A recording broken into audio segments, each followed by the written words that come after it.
Welcome back. We are on that Women's Day, or should I say Women's Month special, the March special, which is dedicated to Women's Day internationally. And we're celebrating it right here at RTV in Sri Lanka by bringing on some wonderful women to tell us about their stories, their ambitions, their dreams, how they have brought their dreams to life. And not just that, but balancing the life of the mother, the daughter, the wife. And today we have such a wonderful lady with us, Sanala Abhinayaka actually, and apart from being this wonderful all-round woman, she's in fact started Women Empowered Globally, an organization that is reaching out from a comfort zone to help women not just bring themselves up personally, I believe, but in a corporate manner. She's going to tell us about that. So Sani, we spoke about your childhood, we spoke about the character, the personality that you are, and then to blossom from that person to this person, the outgoing, the energetic, and build this organization, which I believe is a star product. Tell us a little bit about that, what you do in this organization, how it came to play, and how it has, progressed thus far. Thank you so much. Yes, wow, it's just been one of the most dynamic years of, 1 year of my life, the past 1 year.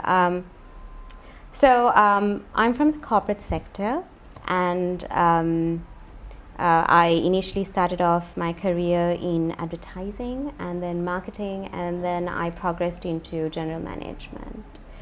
And all my life, my focus was about building a team within an organization or building a brand. It was always alternating between these two things. And then I subsequently also got very excited and interested about branching out and getting into leadership training and coaching and taking, the concept of transformation to corporate communities outside. So then I got into doing public seminars, public workshops, trainings customized for companies, that sort of thing. And then in this journey, I couldn't help observing that there were certain dynamics happening at these training sessions where, I got that much more curious about human personalities, human psychology, behavioral studies, that sort of thing. And then I got into a little bit of a sort of a soul searching and a little bit of a research into what really defines human contribution. What is the value of a human being? What is a measurement of performance? And then out of that, I was wondering, okay, let's look inward. Here I am training teams, large teams from a cross-section of companies. And then I started seeing, what is my ultimate calling in life? So that question came around, and I was like, I need to see from the corporate, now that I've transitioned into the training field, how can I make a big impact and a big difference in the space of people transformation? And then in that journey, I progressed. I've been training and coaching for about a little over 5 years now, right. Out of corporate. And in this, I realized, I can see that there's a certain section in my trainings that need a little bit more grooming. And could you guess what that section would be? And it's definitely leaning in our group. Yes, Exactly. Unfortunately or fortunately, I observed that in a lot of my mixed group sessions, I realized that the women didn't step forward. When it came to role plays, the women would look to the male counterpart. No, let him do the role play. I'm not going to generalize this because, obviously it's not a standard you can apply, but by and large, you take a multinational, you take a conglomerate. And this was so many trainings that led you to see this, right? You take an SME and you see this pattern. You see in a mixed group training that women look for acceptance and they lean on to men, not into themselves. and then this massive concept about lean in, and then Cheryl comes out with the book, and I think it's very relevant in times like today.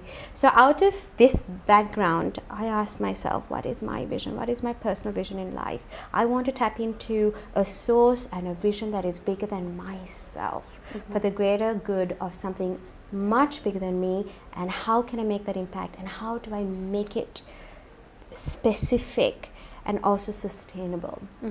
So specific is why I'm now specializing in leadership accelerator projects and programs for women. Leadership acceleration projects and projects for women, because I wanted to be specific. I'm very keen. My ultimate vision is to empower over 1 million women. Lovely. For leadership and economic growth. And that's just the beginning. And that's just the beginning, yes.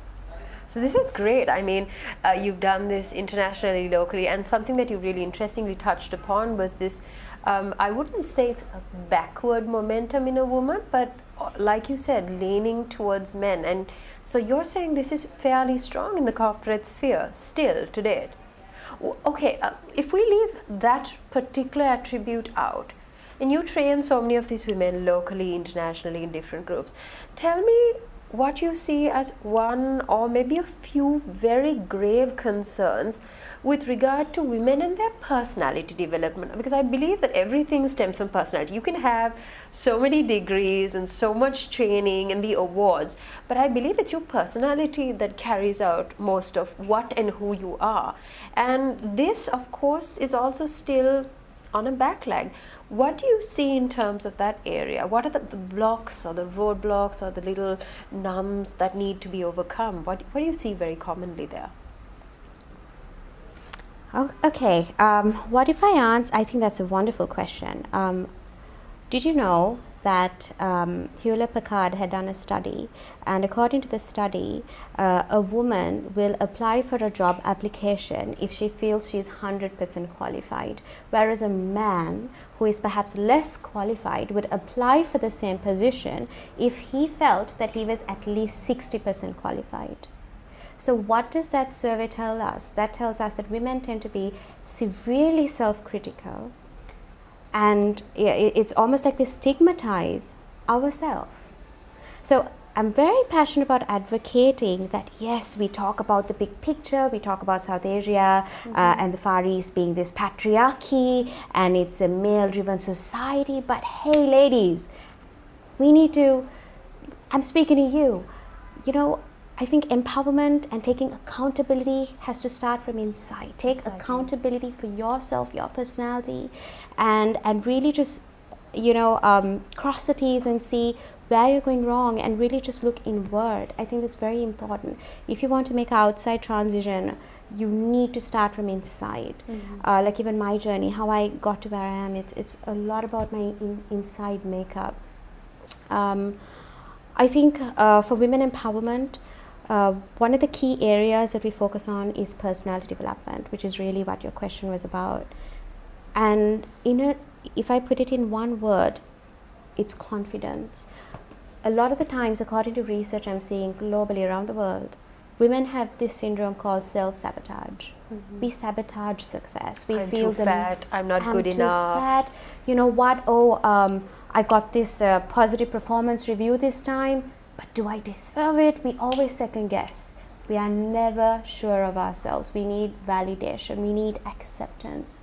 And also, I think biologically, there are certain factors that, women are very nurturing, we're very communal, and we first seek for acceptance and validation, whereas men seek for respect. So there are different, biological traits as well. That's a biological trait, yes. But by and large, I think it's all about what we advocate of Women Empowered is not about looking for a role model outside yourself. No, it's really not about manufacturing yourself to be something you're not. What we do at Women Empowered is all about helping people define their personal vision statement and tapping into the best version of themselves. Yeah.